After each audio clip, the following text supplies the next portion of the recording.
দীর্ঘদিন ধরে সংস্কারের অভাবে দিনাজপুরের হিলির হাকিমপুরের ৩ কিলোমিটার পাকা বাইপাস সড়কটি চলাচলের অনুপযোগী হয়ে পড়েছে। ছোট বড় গর্তের সৃষ্টি হওয়ায় ঝুঁকি নিয়ে চলাচল করছে পথচারী ও যানবাহন, ঘটছে নানা ধরনের দুর্ঘটনা, নষ্ট হচ্ছে বিভিন্ন যানবাহনের যন্ত্রাংশ। এদিকে টেন্ডার প্রক্রিয়া শেষ করেই দ্রুত কাজ শুরু হবে বলছে পৌর কর্তৃপক্ষ। হিলি প্রতিনিধি আব্দুল আজিজের পাঠানো তথ্যচিত্রে আরও জানাচ্ছেন আবরার মাহি।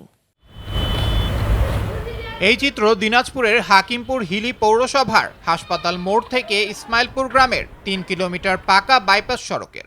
বড় গর্ত আর বিভিন্ন স্থানে খানাখন্দ হওয়ায় রিকশা, ভ্যান, অটোরিকশা উল্টে প্রায় ঘটছে দুর্ঘটনা।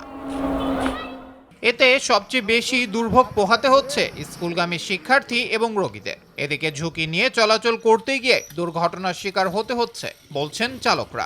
রাস্তা বিভিন্ন জায়গায় ভাঙে গেছে, যোগাযোগ সেরকম হয় না, এই কারণে অনেকে গাড়ি অন্য সাইডে চলে যায়। রাস্তা মেরামত করলে বেশি দিন টিকে না, অল্প সময়ের মধ্যে আবার রাস্তা নষ্ট হয় বারবার। এই রাস্তা অবস্থা খুবই খারাপ, চলা যায় না, রাত্রেবেলা একটু সমস্যা, ভাঙার জন্য রাস্তা চিন্তা মিন্তায় হয়।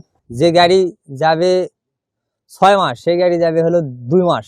গতত পড়লে বিয়ারিং,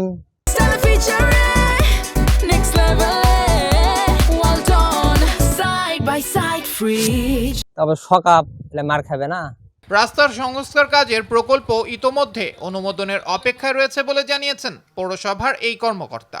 ভাঙাচোরা আছে, এগুলো ঠিক হবে এবং সামনে কিছু অংশের ড্রেন সহ ওইটা টেন্ডার হয়েছে। হ্যাঁ, আমাদের যে কিছু প্রশাসনিক বিষয় আছে, যে গাছ কাটাগুলো নিয়ে একটা প্রশাসনিক আছে, ওটা অনুমোদন হয়ে আসলে ওটাই শুরু হয়ে যাবে।